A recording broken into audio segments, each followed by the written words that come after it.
Warahmatullahi wabarakatuh.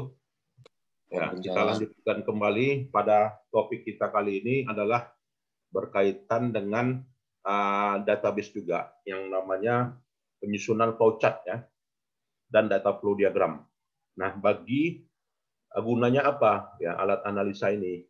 Ya, gunanya adalah bagi perancang database ya, terutama analis sistem dan juga programmer sistem itu bisa mendokumentasikan sistem. Nah, ini yang perlu kita garis bawahi ya. Mendokumentasikan pekerjaan, ya, mendokumentasikan sistem yang luas, ya, menjadi ya tertuang dalam satu lembar kertas, gitu ya, atau 2 lembar atau 3 lembar, gitu ya.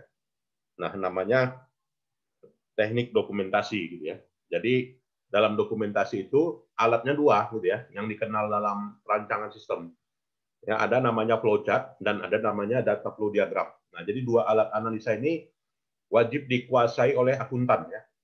Jadi kalau akuntan nggak bisa nyusun flowchart, ya nggak bisa nyusun data flow diagram, ya mau jadi auditor ya lemah tentu saja ya. Nah, jadi harus bisa menguasai 2 alat ini gitu ya. Jadi tanpa 2 alat ini kalau nggak dikuasai ya nggak sempurna lah jadi auditor ya. Mau jadi auditor handal ya harus menguasai flowchart ini gitu ya. Nah, ini ya tujuannya agar mahasiswa dapat memahami flowchart ya. Jadi kalau dalam memahami flowchart ini pertama tujuannya apa? 1 ya. Yang kedua simbolnya apa gitu ya. Kemudian juga penerapannya bagaimana? 3. Begitu juga data flow diagram ya. Data flow diagram itu tujuannya untuk apa? Ya, kemudian juga simbolnya ada berapa?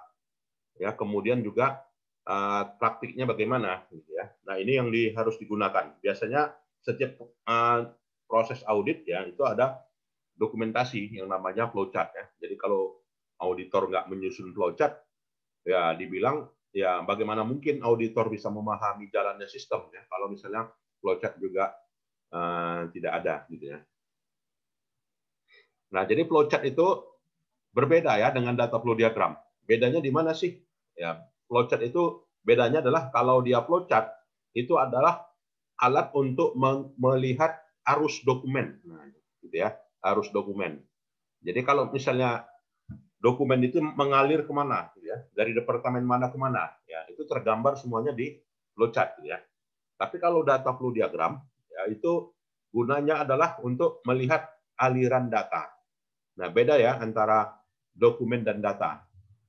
Nah, jadi kalau katanya dokumen berarti udah memberikan makna, ya kan? Tetapi kalau misalnya data, gitu kan, itu kan masih berupa kumpulan angka, huruf, suara, tapi bisa belum memberikan informasi. Nah, itu kan bedanya antara informasi dan data. Nah, jadi flowchart itu dia alirannya dokumen, ya, sedangkan data flow diagram alirannya data, ya. Nah, ini kita lihat.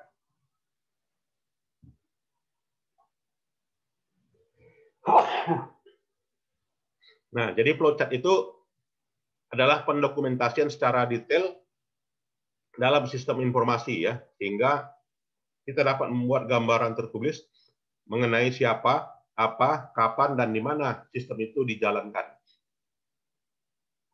Nah, inilah flowchart ya. Dan flowchart ini digunakan sebagai pendokumentasian sistem informasi secara grafis yang memiliki penjabarannya ya. Dan arus dokumennya dari sistem yang dianalisis ya. Flowchart berfokus pada aspek fisik arus informasi. Nah, aspek fisiknya ya. Jadi kalau dia faktur itu kan aspek fisik, kwitansi itu fisiknya ya. Atau misalnya purchase order ya, atau juga sales order itu namanya aspek fisik. Flowchart digunakan untuk mendeskripsikan sistem informasi secara menyeluruh, hanya perbagian dari sistem itu ya.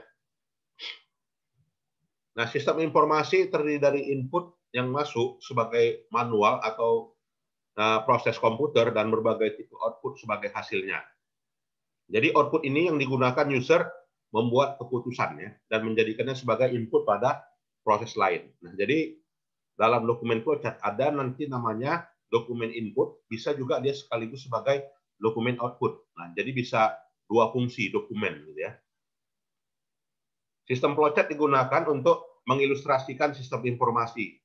Terkadang sebuah flowchart akan memfokuskan beberapa aspek dalam sistem yang digunakan. Flowchart lainnya memfokuskan pada logika pada program komputer yang memproses penginputan data, memelihara data, dan menyiapkan pelaporannya. Nah, ini yang harus diingat ya. Ada berapa flowchart? Jawabnya ada 4. Ya. Ada 4. Yaitu sistem flowchart, ya, kemudian dokumen flowchart atau prosedur flowchart, ya, ada hardware flowchart, dan ada program flowchart. Nah, ini ya. Jadi ada 4 jenis flowchart ini. Jadi kalau yang digunakan yang mana? Yang banyak digunakan? Ya, kalau yang banyak digunakan adalah ya, yang kedua, dokumen flowchart. Ya, dokumen flowchart itu menggambarkan arus dokumen, ya, arus tujuan dokumen pada sistem. Nah, itu kalau misalnya auditor ya, ngaudit gitu, ngaudit PTA, PTB, atau juga internal auditor mendokumentasikan hubungan antara anak cabang dengan induk cabang ya, atau hubungan antara departemen satu dengan departemen lainnya ya, prosedur flowchart ya, atau dokumen flowchart. Nah, jadi kalau dia sistem flowchart itu konfigurasi sistem secara menyeluruh. Ya, kalau dia dokumen flowchart itu arus dan tujuan dokumen. Ya, kalau hardware ya yang digunakan ya artinya konfigurasi perangkat keras ya. Sedangkan program flowchart ya menggambarkan langkah proses logika di komputer. Nah, itu ya. Sampai di sini ada yang mau kita diskusikan? Silakan.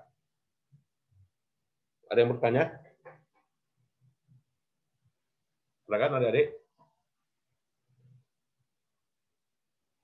Udah ya, jelas ya. Jadi cukup 4 ini ya.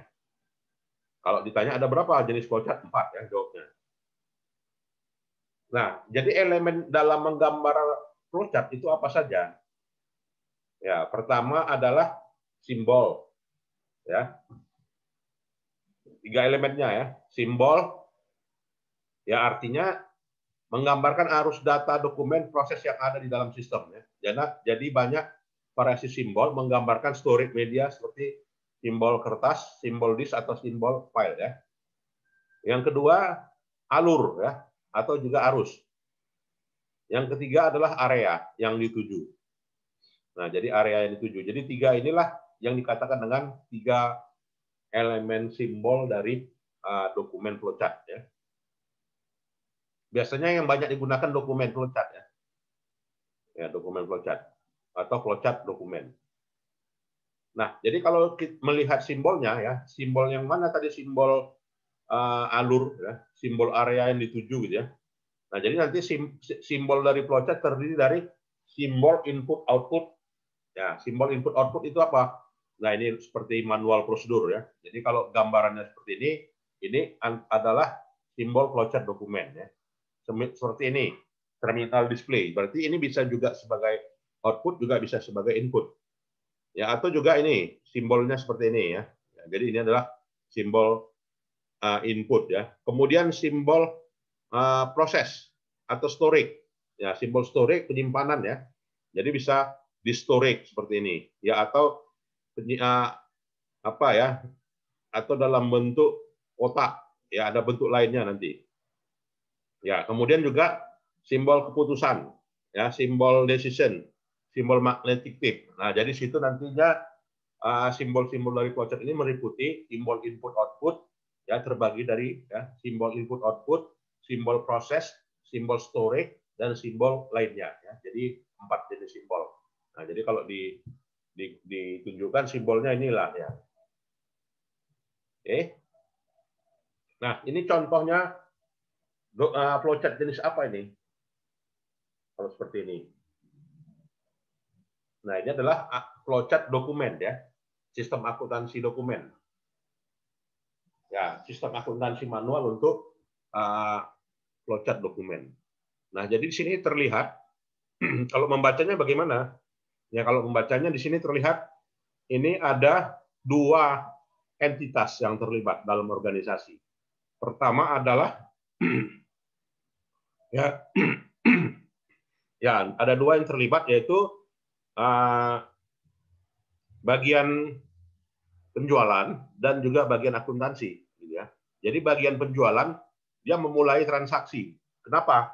Ya ada yang pesan barang, ya pesan order transaksi, gitu ya. Jadi order transaksi ini ya disajikanlah berupa sales order, ya. Jadi dari sales order itu rangkap 3 ya kan, yang warna putih di depan, yang warna kuning di tengah, yang warna merah jambu paling akhir.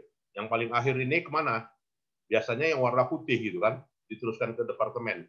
Tetapi kan pada praktiknya banyak orang yang paling akhir itu untuk si pembeli gitu ya. Terkadang untuk si pembeli, kadang untuk si penjual. Nah, idealnya sebenarnya yang paling jelas ya, kalau kebanyakan perusahaan ya, yang paling atas, yang paling dokumen aslinya itu untuk perusahaan, untuk bagian akuntansi. Kenapa bagian akuntansi? Karena kan pingin transaksinya detail ya. Ya, pingin transaksinya detail. Nah, jadi situ itulah ya. Jadi source dokumen ya, ini gambar, simbol input dan juga sebagai simbol output. Nah, jadi fungsinya rangkap ya, bisa rangkap sebagai simbol input dan juga simbol output. Oke, selanjutnya difilekan yang kedua. Ya, difilekan yang kedua, dokumen yang kedua difilekan. Kenapa? 2 untuk perusahaan, 1 untuk pelanggan gitu kan. Dengan kata lain.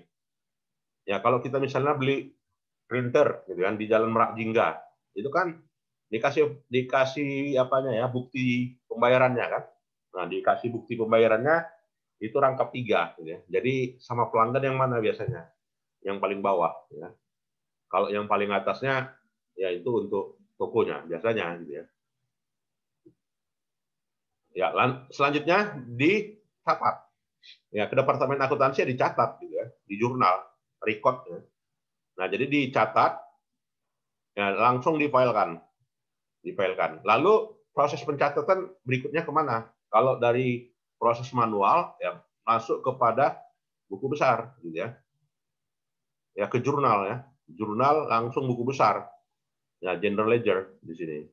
Nah, jadi dengan demikian mekanismenya adalah setiap terjadi transaksi penjualan itu diinput langsung dijadikan laporan keuangan. Nah, mekanismenya dari jurnal ke buku besar ya. Ya, dari buku besar ke buku pembantu gitu ya. Atau juga jika diperlukan buku besar pembantu ya. Kemudian juga ada jurnal penyesuaian jika diperlukan. Ya, kemudian juga menyajikan neraca saldo. Ya, kemudian menyajikan laporan keuangan ya. Dan ditujukan kepada investor. Nah, jadi simbol-simbolnya seperti ini. Kenapa dia simbolnya seperti ini? Ya, simbol seperti ini berarti mulai input gitu tadi ya. Jadi kalau dari terminator gitu ya. Di sini dia prepare source dokumen ya, simbolnya ini. Ya, manual proses menyiapkan dokumen ya. Ya, manual proses. Silakan kalau ada yang mau kita bertanya, diskusi.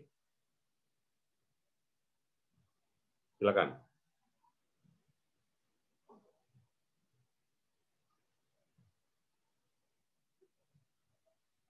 Silakan dari sekalian. Nah, di sini N ya. Jadi difilekan ya. Jurnal tadi difilekan berdasarkan N. Kenapa N? Kenapa enggak A? Ya, karena kalau kita menjurnal ya, itu kronologis gitu kan. Artinya yang tanggal 1 dibukukan terlebih dahulu dibanding dengan tanggal 2. Tanggal 2 di tanggal 3. Nah, itu dikatakan dengan N numerik. Oke? Nah, jadi dalam dokumen flowchart ini terlihat ya pelanggan ya, kemudian bagian order penjualan lalu bagian kredit dihubungkan. Nah, ciri-ciri dari flowchart itu tadi departementalisasi gitu ya.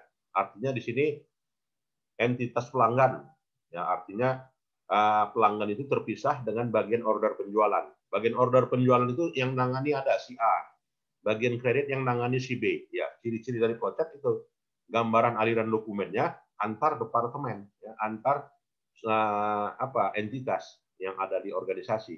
Nah, itu. Silakan kalau mau bertanya.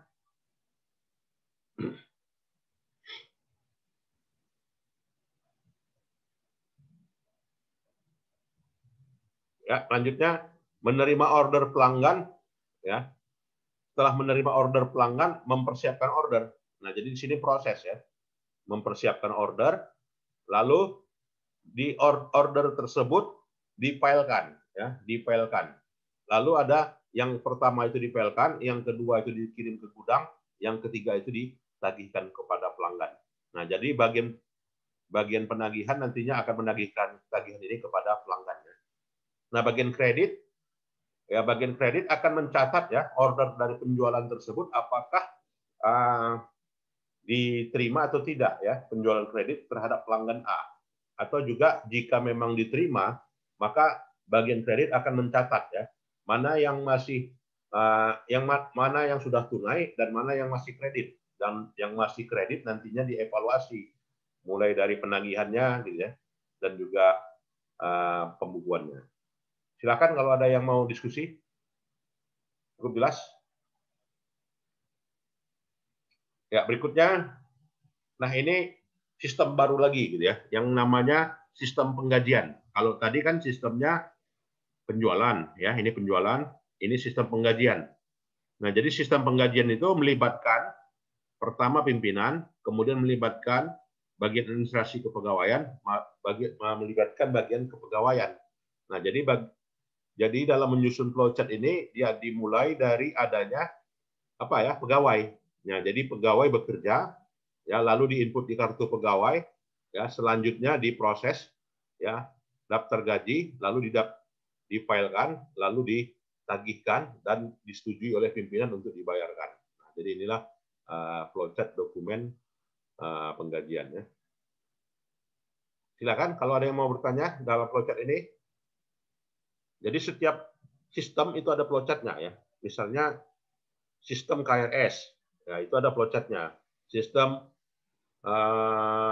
perkuliahan itu ada flowchartnya. Sistem ujian itu ada flowchartnya. Sistem misalnya registrasi semester baru itu ada flowchartnya. Masing-masing ada flowchartnya. Idealnya bagian keuangan, bagian akuntansi mendokumentasikan ya. Jadi kalaupun kalian nanti bekerja sebagai internal auditor ya, setiap proses itu dibuat flowchartnya. Idealnya gitu ya, buat flowchart. Nah, yang kedua adalah data flow diagram. Nah, jadi data flow diagram adalah alat dokumentasi juga ya ke dalam sistem. Nah, jadi data flow diagram ini bedanya apa tadi dengan flowchart diagram? Kalau dia flowchart alirannya dokumen, sedangkan data flow diagram alirannya data ya. Jadi data flow diagram digunakan menggambarkan suatu sistem yang telah ada atau sistem baru yang dikembangkan secara logika tanpa mempertimbangkan lingkungan fisik di mana data itu mengalir atau lingkungan fisik di mana data itu disimpannya. Data flow diagram merupakan alat metodologi pengembangan sistem yang terstruktur ya, dapat menggambarkan arus data dalam sistem yang terstruktur jelas sehingga DFD merupakan dokumentasi sistem yang baik. Nah, jadi kalau bagi akuntan bagaimana nih? Apakah perlu gitu ya data flow diagram? Kalau dibilang perlu ya perlu gitu ya, karena akuntan itu adalah perancang sistem. Jadi nggak selamanya akuntan itu sebagai pembukuan ya, artinya hanya tugasnya jurnal debit kredit gitu, atau hitung menghitung, tapi juga bisa merancang sistem gitu ya. Jadi kalau bicara merancang sistem, maka data flow diagram diperlukan. Nah, sebenarnya data flow diagram ini adalah areanya programmer ya, areanya analis. Nah, jadi kenapa analis ya? Karena menggambarkan ya antara sistem satu dengan sistem lainnya, datanya mengalirnya bagaimana? Ya, datanya mengalirnya dalam bentuk data flow diagram. Ya. Nah, data flow diagram itu simbolnya ada 4 ya, jadi sekalian. Jadi simbol yang pertama adalah simbol entitas. Ya. Ini dia entitas. Atau disebut boleh dikatakan external entity. Ya. Kemudian juga simbol data flow, ya simbol arus data. Oke, kemudian juga simbol proses. Oke, kemudian juga simbol penyimpanan data. Nah, jadi 4 inilah simbolnya data flow diagram. Ya, data flow diagram.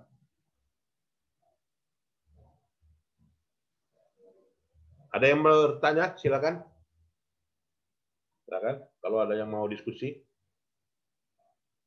Cukup jelas? Ya, jadi dihafal ini ya. Simbol DFD itu ada 4. Pertama entitas, entity. Yang kedua data flow. Yang ketiga proses. Yang keempat data store. Itu ya, harus dihafal ini. Nah, jadi simbol entitas. Entitas itu apa? Kesatuan di luar sistem. Bisa orang, organisasi, sistem lainnya. USU. Entitasnya apa USU? Mahasiswa. Ya kan, itu entitas. Dosen, itu entitas. Pegawai, itu entitas. Pemasok, itu entitas yang berhubungan dengan USU. Data flow. Nah, data flow itu adalah apa ya? Aliran data. Jadi data flow itu menunjukkan arus data yang dapat berupa input ke sistem, dari hasil proses ke sistem. Jadi bisa berupa formulir ya, bisa berupa laporan tercetak, bisa berupa output di layar komputer, ya bisa berupa masukan untuk komputer, bisa berupa komunikasi ucapan, ya bisa berupa surat atau memo, bisa berupa data yang dibaca, ya bisa berupa suatu isian yang dicatat pada buku agenda, dan bisa berupa transmisi data ya dalam jaringan komputer. Nah, itu namanya arus data ya, data flow. Proses. Nah, jadi kalau dia proses itu bisa berupa apa? Kegiatan atau kerja yang dilakukan oleh orang, mesin, komputer dari hasil suatu arus data yang masuk dalam proses. Misalnya apa proses itu? Ya, misalnya pengisian KRS itu adalah proses. Nah, maka proses pengisian KRS. Pelaporan keuangan, ya itu adalah proses. Kenapa? Pelaporan keuangan, ya, yang menyajikan laporan keuangan. Ya. Jadi simbol proses ini adalah kata kerja, ya, verb ing. Adalah kata kerja, bukanlah noun, kata benda.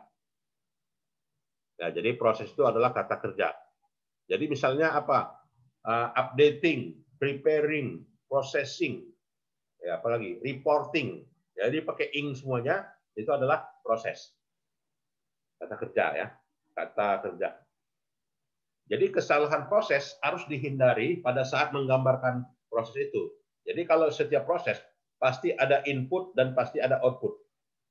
Nah, jadi kalau misalkan ada input tapi tidak ada output, maka disebut dengan black hole. Ya, fenomena black hole.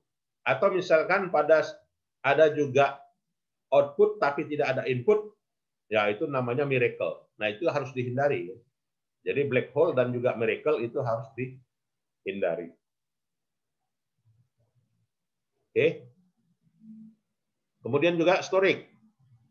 Penyimpanan ya. Jadi penyimpanan berupa file dalam database komputer, arsip atau catatan manual, atau juga agenda atau buku. Jadi storage itu menunjukkan nama dari filenya. Ya, jadi misalnya storage pelanggan, storage hutang, storage arsip faktur, itu namanya penyimpanan ya. Nah, jadi simbolnya inilah ya. Nah, jadi simbolnya ada 2 versi ya. Artinya 2 tipe, yaitu simbol di Marco dan Jordan dan simbol Jen and Serson. Nah, dalam buku SIA ya, kalau dalam buku sistem ya itu kebanyakan memang orang ya gunakan bulat-bulat gini aja ya. Kalau udah ahlinya ya, artinya setiap proses itu digambarkan flowchart, data flow diagramnya. Ya orang yang apa ya, orang yang mau pingin cepat, ya dia pakai simbolnya di Marco and Jordan. Kalau mau terstruktur jelas, gitu kan, untuk pembelajaran ya pendekatannya Jen and Serson. Nah, jadi ini pendekatannya dalam buku-buku sistem akuntansi ya. Ini simbolnya Jen and Serson. Ya, simbolnya Jen and Serson. Oke. Ada yang mau bertanya di sini? Ya, jadi kalau simbol Jen and Serson itu di bukunya Romney and Steinbach, di bukunya Romney itu pakai pendekatan Jen and Serson. Tapi kalau di bukunya Wilkinson dia pakai pendekatan di Marco. Ya, kalau sering baca-baca buku sistem akuntansi ya, itu benar. Nah, jadi ada aturan penting dalam penggambaran DFD ini, ya. Aturannya adalah ini wajib hafal ya, sebelum menggambar sebelum melihat aturan, ini harus hafal ya. Nah, jadi kalau dia entitas ya mahasiswa gambarnya ini eksternal ya. Kalau ngisi KRS ya ini gambarnya proses. Kalau penyimpanan KRS berarti apa ya? Penyimpanannya ya data storage ya. Aliran datanya ya tanda panah. Gitu ya. Aturan pentingnya dalam menggambar DFD antara entitas luar tidak boleh terjadi relasi. Oke. Tidak boleh ada data flow antara entitas luar dengan data store. Ya, untuk alasan kerapian, entitas atau storage boleh digambarkan berapa kali dengan tanda khusus. Misalnya diberi nomor ya. Nah, satu data flow tidak boleh mengalirkan beberapa struktur data, gitu ya. Kemudian semua objek harus punya nama. Oke. Kemudian data flow selalu diawali dan diakhiri dengan proses dan harus punya tanda panah sebagai flow-nya. Silakan kalau ada yang mau diskusi di sini.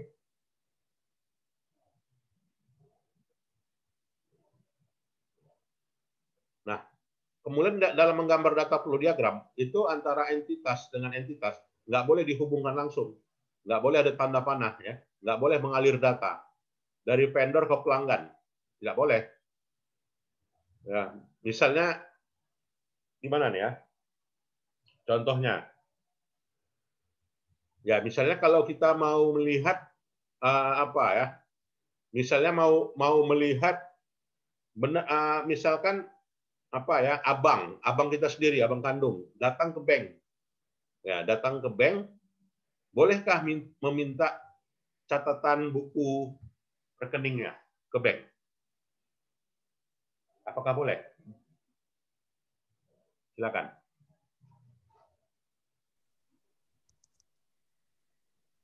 Nggak boleh, Pak. Kenapa? Nggak boleh. Tidak boleh. Kenapa? Dia bukannya harus bawa orangnya langsung terkait ya, kayak KTP nanti tunjukin sekalian gitu. Ya, atau surat kuasa kan gitu kan? Iya, Pak. Ya, artinya Pak, di sini kan dia abangnya itu ada entitas, kalian juga entitas itu. Tiba-tiba datang ke bank meminta data buku rekening abang kandungnya. Nggak boleh. Ya karena apa? Entitas dengan entitas. Entitas itu tidak boleh berhubungan dengan entitas. Nah, itu ya. Ya harus melalui bank. Ya kan harus melalui bank. Jadi banknya akan memberikan data ya seandainya ada proses ke bank. Jadi abangnya memberikan surat kuasa kepada bank ya untuk menunjukkan buku rekeningnya. Misalnya abangnya lagi sakit gitu kan, abangnya apa opname gitu ya. Jadi harus ada surat kuasa baru dikasih buka gitu ya, datanya. Jadi kalau misalkan apa gitu ya, misalnya datang langsung ke bank, tolonglah printkan buku rekening abang saya, nggak ngasih ke bank ya karena harus ada surat kuasa. Nah, ini makna dari gambar yang pertama. Gambar yang kedua, ya antara entitas ya ke data store itu terjadi hubungan tidak boleh. Ya harus melalui proses. Ya harus melalui proses ya bulat ya. Ya artinya apa? Kalau misalnya adiknya tadi ya ingin data rekening ke bank nggak akan bisa diakses. Gitu kan? Nggak akan bisa diakses. Ya kenapa nggak bisa diakses? Ya karena minta data ini ya harus ada ya artinya harus orang yang bersangkutan lah ya gitu ya bisa membuka datanya. Jadi sini orang lain nggak bisa buka datanya.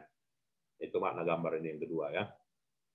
Nah ini nggak dalam pantangan dalam membuat DFD itu nggak boleh entitas ke data store. Ya entitas ke data store. Yang ketiga apa ya? Tidak boleh membuat gambar data store itu ya seperti ini. Ya, jadi pelanggan itu kan adalah entitas ya. Jadi entitas itu nggak boleh dinomori, ya kan? Kemudian juga apa ya? Data store itu ya dibuat aja ya yang idealnya seperti ini daftar harga. Artinya daftar harga. Ada data yang tersimpan di sini, yaitu tersimpannya berupa harga. Ya, kemudian juga yang keempat, nah jadi setiap proses, ya kan, setiap proses pemesanan barang, ya, itu harus ada apa ya, harus dikirimnya dua garis di sini. Jadi kalau dia order garis satu, Kalau retur garisnya 2. Kalau retur kan berarti dari supplier dari pemesan barang ke supplier balikkan barang, berarti kirim datanya satu-satu gitu kan. Ya artinya data order 1, data retur 1 gitu ya. Jadi haruslah 2 di sini ya. Jadi nggak boleh 1 garisnya. Ada yang mau diskusi silakan. Ya, berikutnya. Nah, dalam membuat DFD, penamaannya harus jelas ya. Jadi digunakan mengacu pada fungsi, yaitu kartu kerja yang spesifik. Oke, diberi nomor pada proses. Jadi ada penomoran, kemudian harus ada penggambaran yang berulang. Nah, jadi itu ya.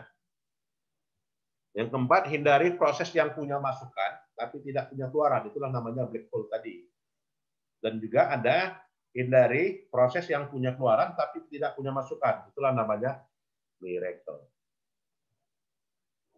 Nah, hati-hati dengan data flow dan proses yang tidak dinamai ya. Jadi harus ada nama, mengakibatkan elemen yang saling berhubungan menjadi satu.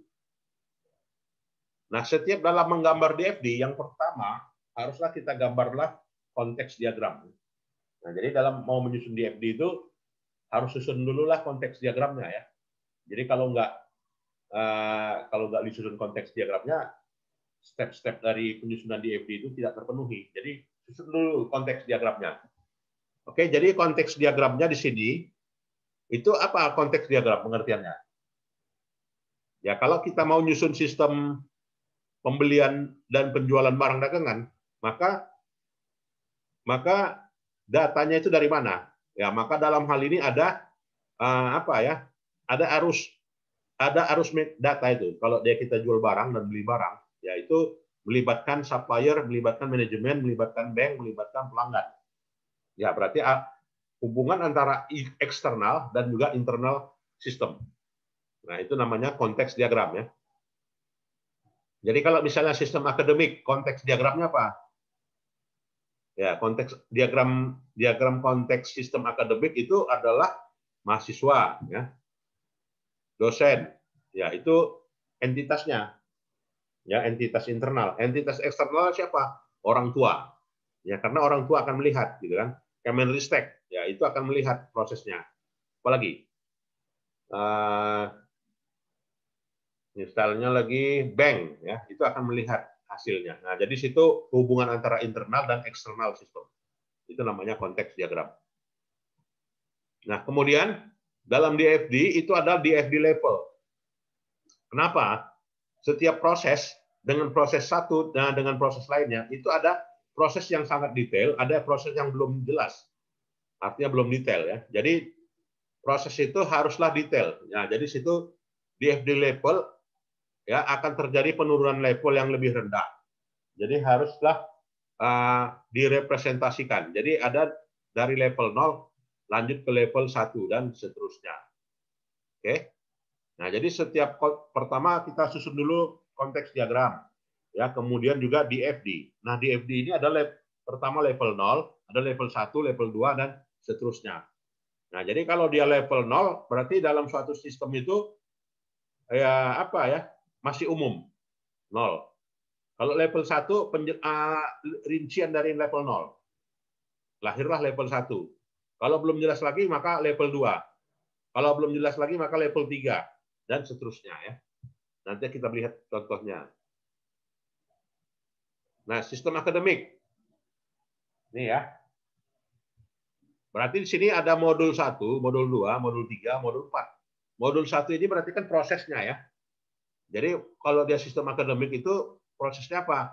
Proses penerimaan mahasiswa. Ya, proses pendaftaran ulang. Ya, proses penilaian. Ya, proses apa ya? Ya, proses sanksi akademik. Ya, kalau misalkan yang tidak masuk bagaimana gitu ya.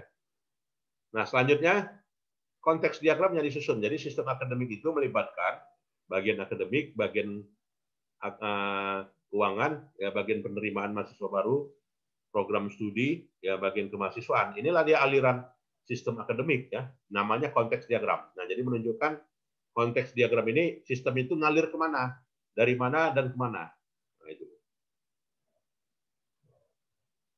Nah, lalu kita lihat di sini data flow diagramnya.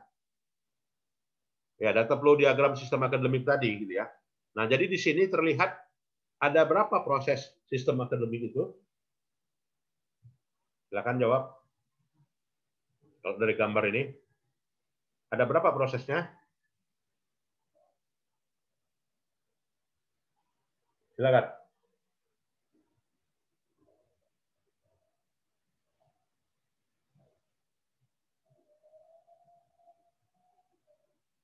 Ada berapa? Silakan.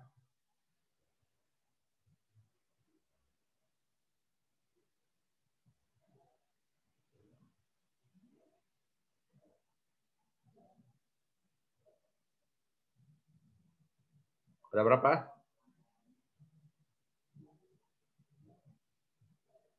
Ya, prosesnya itu ada 4 ya.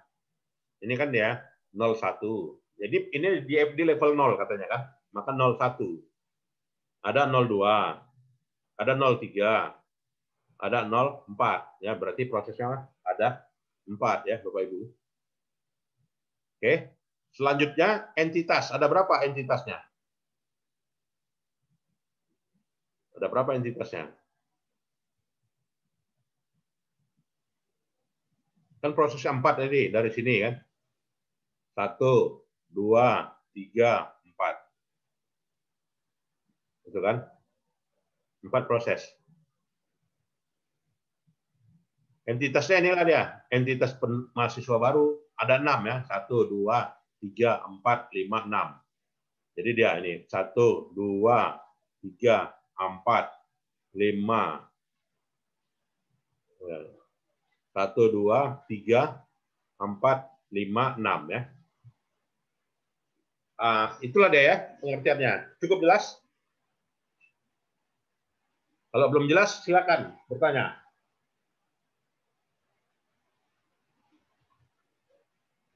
Cukup jelas? Cukup jelas ya? Oke. Ada berapa data store? Ya, 1, 2, 3, 4, 5, 6, 7, 8, 9, 10 ya. Nah, jadi ada level 0, ada level 1. Ya, jadi 01. Nah, berarti dari level ini perlu diperjelas lagi. Maka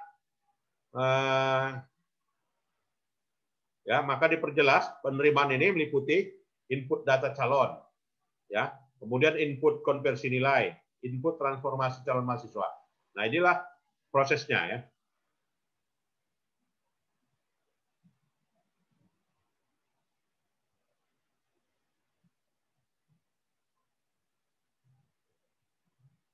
Ya, kemudian input pendaftaran ulang.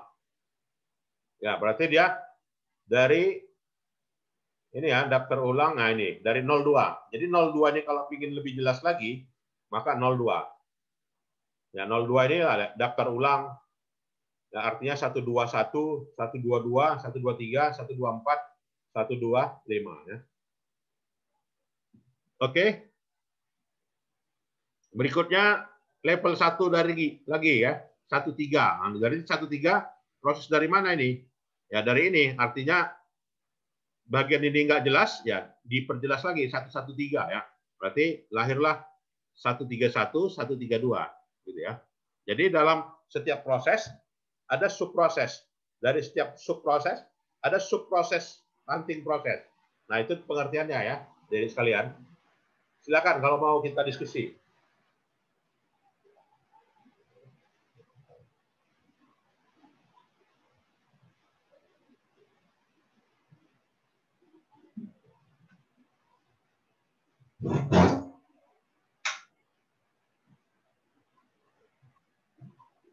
Silakan. Hujan di tempat saya.